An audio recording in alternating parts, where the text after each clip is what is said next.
Breaking news mga kababayan.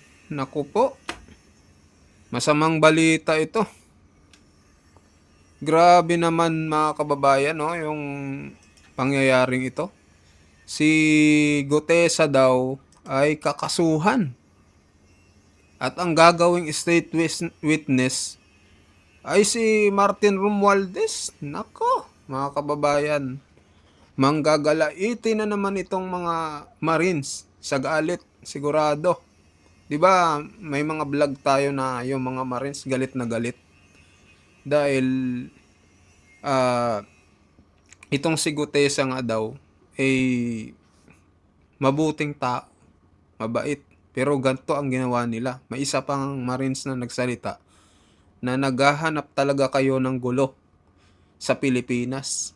Nako, lalong manggagalaiti itong mga Marines mga kababayan dahil sa mapapanood nyong balita. Grabe ito mga kababayan. Kakasuhan daw. Ayon sa statement ni Ping Lacson mga kababayan, kakasuhan daw itong si Gutesa. Bakit kakasuhan? Grabe, nakakagalit ito mga kababayan. Kahit kayo manggagalaiti dito sa mapapanood nyo. Eto na. Panoorin natin ng sabay-sabay. Meron ba siyang salita tungkol kay Gutesa? Hindi pala si Senador Lacson ang nagsabi. Ha? Gutesa muna. Ha? Oo, sige. Babalikan natin si Ombudsman. Speaking of Gutesa. Sabi mo, gagawing state witness. Ay, hula ko lang yan. Oo. Hindi po. Kasi sabi mo, may nakita ng di ba? Si Ombudsman. Hindi. So, hindi si Gutesa. Si Gutesa ay kakasuhan. Naku po. Disgrasya. Ha? Kakasuhan ng perjury. Naku, Ni kakasuhan ng Attorney perjury. Espera? Tingnan natin. Sino nagsabi niyan? Ha? If it is proven that he lied and that he did not paste the notary public in the document, then he can be charged with perjury, which the committee can recommend in its report. Ayun. Nako, Senator Ping Lacson, lalong manggagalaiti sa iyo ang mga Marines dahil dito sa iyong sinabi. Kakasuhan ng perjury. Bakit kakasuhan ng perjury? So, The issue here should be the substance of the affidavit, which he also swore as true before the committee. Whether or not it was notarized properly is a side issue. Yan. So, matatayo pa rin yung testimonya. Ayun. Kaya lang, yung notaryo pa rin, hindi pa rin itinitigilan yan, pwede siyang kasuhan daw ng perjury. kung si Gutesa ay hindi humarap at nanumpa doon sa nagnotaryo, ganon? Ay, paano kung yung peke yung notaryo? At pinaniwalang yun nga, di ba, na tama yung notaryo, Oo. pwede mo bang kasuhan si Gutesa? Ako din sa may hinala na si Gutesa hindi talaga nakaharap ng abogado. Aha. Di ba? Yun naman ang malilit na nangyayari. Ganun naman talaga sa notaryo. Oo nga, hindi niya talaga nakaharap. Yung si attorney na kung maaring staff. So ibig sabihin, doon sa punto na yon, maaring nagkamali ba si Gutesa? Hindi, Jen. Kasi, ano ba, inahamon ko nga kayo, magpang-notaryo kayo mamaya. Ganon. At tanong nyo kung abogado yung nakaharap. Hindi, parang yun ang gustong puntusin ni Senador Ping eh. Kaya nga, ang gusto niya Diba? puntusin, kunwari lang yung notaryo at si Gutesa may kasalanan. Kaya nga kakasuhan ng perjury. Grabe, Ganon, no? diba? Anong kasalanan ng mga taong nagpapanotaryo kung peke naman yung kung ang iniwan ng abogado doon ay yung mga sekretaryo Yung nila? sekretarya niya, kung tapos... Hanggang ngayon nga, mga babayan, yung abogado hindi pa nga lumilitaw eh. Oo, dapat Hindi kasi wala... parang anong nangyari mga kababayan, no? Talagang inaano nila to si Gutesa, dapat kausapin din yung abogado. Parang dinidiin lalo nila itong si Gutesa, mga kababayan. Ano opinion nyo dito? Bakit hindi kausapin din yung yung abogado? Mang nagnotaryo na... Kaya ako ilang beses ako nagpapanotaryo. Attorney Juan de la Cruz. Kayo po ba ito? Oo. Pirma niyo po ba? Walang ganun. Hindi ko okay na po ba? Ibibigay na lang sa yan eh. Babayaran ko 100, parang 350 nga lang ang bayad eh. Magkano po bayad? 350, ano po? Ganun na. 50 pesos nga lang. Pagka, May 50 ba kayo? Oo, yung mga nandyan lang sa babangketa. Na isa na ka, 350 binayad ko. maganda kasi, Depende. maganda kasi nagda-type eh. Per page yan, per page. Ganon. Oo. Hindi, 2 pahina yun. Tapos pinirmahan ko sa gilid, tinatakan niya. Ako magkano po? Kasi siya pa nag-type eh. Magpanotaryo kayo. Sabihin nyo lang, Oh. ako po ay gwapong tao. Ha? Papanotaryo. Panotaryo mo. Oh. Para lang ma-check mo kung totoong abogado yung nagnonotaryo. At siguro, mahigit sa 50%, talagang wala pong... Wala talaga yung Wala abogado. abogado eh. Physically. Paano naman kasi magiging abogado yung nasa bangketa, Jen? Bagay. Yung nagtatype doon, tapos siya ang pipirma. Tsaka nagba-branch out yan, ha? Ang dami. May branch out. Yun ang pinuntahan ni Gutesa, 24/7 open eh. Nasa Diba? kalsada. Anytime na pumunta ka, kahit hating gabi, parang ang dating, inunotaryo ka. So, doon sa statement kasi, well, mawalang galang na po kasi nadorping ha. Ibig ba sabihin ganun eh? Pineke o na fake o ano yung sabihin niya? Hindi eh. Baka kasi hindi nila alam ang kalakaran ng notaryo sa Pilipinas. Diba? Hindi naman ako niniwala. Dating pulis si Senador Ping Lacson, alam niya ang kalakaran. Hindi eh. siya mismong nagpapanotaryo kasi tayo mga simpleng mamamayan, Tayo mismo mga mahihirap, Jen. Oh, Pagka tayo nagpanotaryo, tayo mismo yung pumupunta, di ba? yes, so... At ilang beses ho namin na-experience na talaga namang walang abogado eh. Sekretarya lang talaga. Yun na nga. Oo. Hawak na lang niya yung taga-tatak, yung dry seal. Oh, yun na nga. Oh. Matagal na hong yan ay binababalaan ng Supreme Court. Oho. Reporter pa ako sa Korte Suprema kasi maraming ang nabibiktiman yan. Diyan lang sa Quiapo, ibaba ng LRT, ang dami dyan eh. Pero hanggang ngayon po talaga meron pang gumagawa. Oho. Tingnan nyo yung abogado. Bakit hindi lumilitaw? Bakit hindi nagpapaliwanag? Kasi palagi ko lang ha, Oo. guilty ho siya na na ganyang gawain nila sa notaryo. Oo. So ano ang punto? mga Sabihin, kababayan? kakasuhan si Gutesa ng perjury? Eh baka may nagtanong Doon sa na magiging report daw ng ano, i-recommend i-recommend ng kasuhan. ng yung committee report ng Blue Oo. Ribbon. So hindi siya ang magiging state witness kasi ang gusto nga nila kasuhan eh. Oho. Alam mo ba kung sino ang magiging state witness? Teka lang, manghuhula pa ako. Hindi si Gutesa, malamang si Bryce Hernandez. Teka ba, babasahin ka muna. ha? Oo. Tinitingnan ng pamahalaan na paggawat ng state witness status sa isang individual, isa lang, Isa to. Na- ano yan? Kilala ko na. na umano'y sangkot sa irregularidad sa flood control. Yusek Robert Bernardo. Yan na. Isa sa ilalim siya sa evaluation. Oh, yan na. Nakatutugon yan kasi Yusek siya. Parang siya ang gumagawa sa buong DPWH eh. Paliwanag ni Remulla. Oo. Eh bakit isa lang ang magiging state witness? Eh hindi kasi basta-basta magbibigay ng state witness status dahil may limitation ng batas. Ayan. So, alam ko na. Si ano ito? Yung Cabral, Yusek Cabral. Siya ang gumagawa ng Yusek for planning yan eh. Yan ang hula ko. Tingnan nga natin, baka si Wawaw Builders yan, yung lagi nakatungo. Tingnan natin, ano ba sinabi ni Ombudsman Crispin Remulla? Sige nga, baka tumama ako sa sinabi ko. Ombudsman, Sino yan? Isa pa lang. Isa pa lang. Isa pa lang. Medyo madami na din. Marami nag-a-apply. Inano niya, Hindi, ito tandaan nyo, no? Itong state witness law natin was not created for a multitude of crimes committed by one person. Kasi usually yan, yung taong nag-a-apply ng state witness, nakasama siya, hindi siya most guilty, tsaka yung nangyari, isa lang yung nangyari. Pinakamarami, 2 pangyayari. Di ba? Oo. Ito, ano to eh? Daan-daang kaso. Tsaka iba-ibang klaseng kaso. Bid rigging. Di ba? Bid rigging, Philippine Competition Act, 3019. Andyan yan, di ba? Meron pa dyan, malversation. May falsification, malversation through falsification. So, you're talking about a multitude of crimes. So, is it easy to grant state witness status and give them blanket immunity? Yun a legal question. I even asked that, we were discussing it yesterday with a senior associate justice of the Supreme Court. Kasi ngayon nga, academic questions in our minds now as lawyers. How does it work when this happens?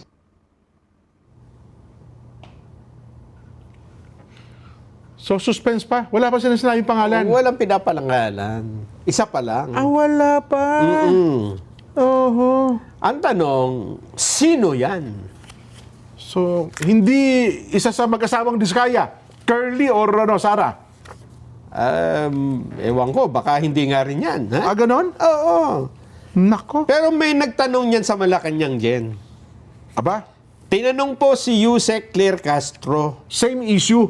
state witness. Kung sino ang posibleng maging state witness sa flood control scandal? Ewan ko, kung may nagtanong kasi, kuha ba dito pati tanong? Kasi dapat dito malaman natin kung bakit itong isinagot eh. O, yun na nga. Kuha Ano ba ang tanong? Kuha ba yung tanong? Aha. Kasi dapat dito, alam natin, kasi may mga kumakalat dyan, nako, si Speaker Romualdez ang gagawing state witness.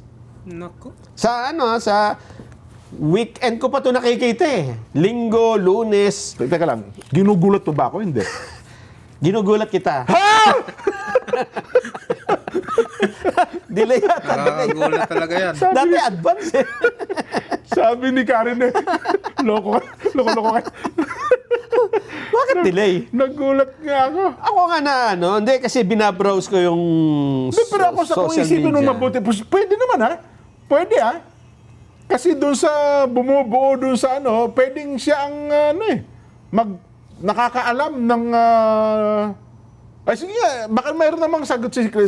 Mayanan muna yung sagot, ha? Oo. Buuin muna natin yung kwento. Sige. Oo. Kasi sinasabi nila, baka daw si Speaker Romualdez ang maging state witness. Kumalat yan sa social media.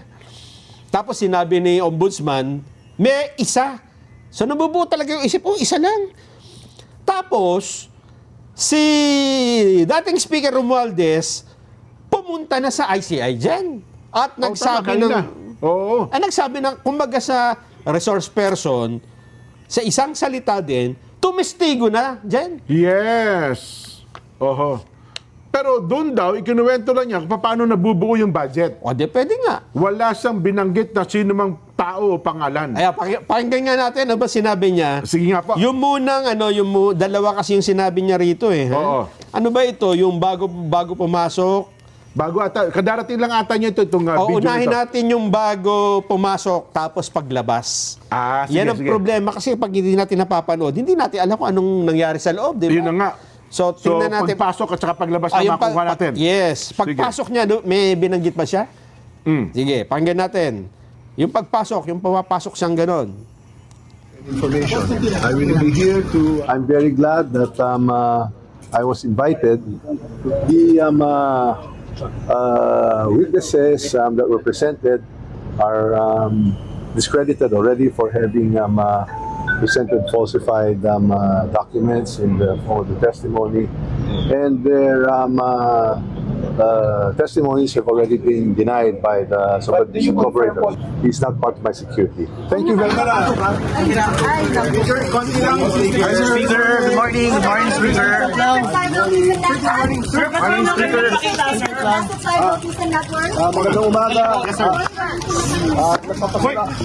Nagpapasalamat ako sa ICI sa invitation. Ngayong araw na to, I am ready to give my personal knowledge on the budget process. And while not a member of the bicameral conference committee, I will share any and all information to help determine the truth and to give all the facts and information. I will be here to help in any way to speed up the resolution of the fact-finding investigation for the ICI. Sir, yung representative what do you want him to do?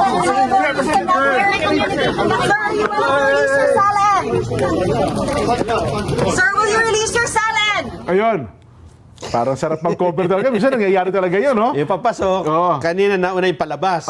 Pero sa tabi nakita ko saan ba yun? Pinadala doon sa ating group eh. Sige. Ito. Statement of Representative Ferdinand Martin Romualdez. Para lang ho kasi nagkakagulo. No? Ito naman halos yung gist. No? Sabi niya, I am here to cooperate fully and help uncover the truth. Wala akong tinatago at walang dapat itago. While I was not part of the bicameral conference committee, whatever I know, I will share. Ayan, ito po yung bahagi ng kanya, My purpose is to clarify the issues and share whatever information I can that may help the Commission in its work.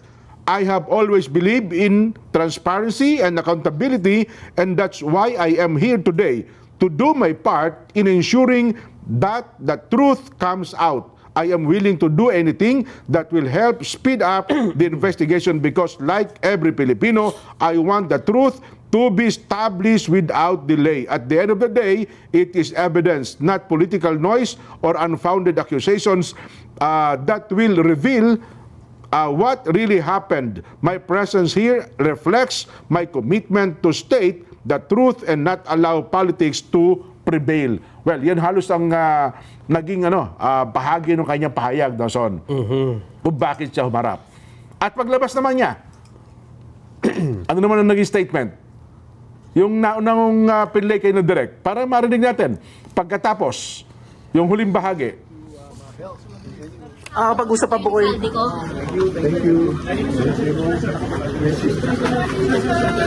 Yung huling bahagi. Yan. Kung how about your Salen po? Kung how about your Salen po, willing din po ba kayo ipakita po yun? The witnesses that were presented are discredited already for having presented falsified documents in the form of the testimony, and their testimonies have already been denied by the operator. He's not part of my security. Thank you very much. Thank you. Sinagot lang Ayun. dito na dyan, yung si Gutesa. Oo. Na hindi daw siya part ng kanyang security. Kasi kay Saldi ko yun. Yes. At tapos sabi niya, hindi, napawalang bisa na yung testimonya niya dahil falsipikado yung dokumento, yung affidavit. Yes. Dahil nga doon sa walang notaryo. Ha? Yun daw ang kanyang pahayag. Oo. Ano ba talagang nangyari sa loob? Yan. Magkwento naman si the Executive Director Osaka. Tingnan natin. Ayan. Ano ang kwento ng ICI? Ano nangyari sa loob? Sa ilang oras ba siya tumagal doon? Ha? Halos isang oras mahigit na nata. Papakinggan natin ang kwento ng ICI. Attorney Osaka. It was asked, of course, and he denied it. Okay. Attorney, may mga in-implicate ba na pangalan kami kasi Speaker Romualdez na possibly involved sa mga...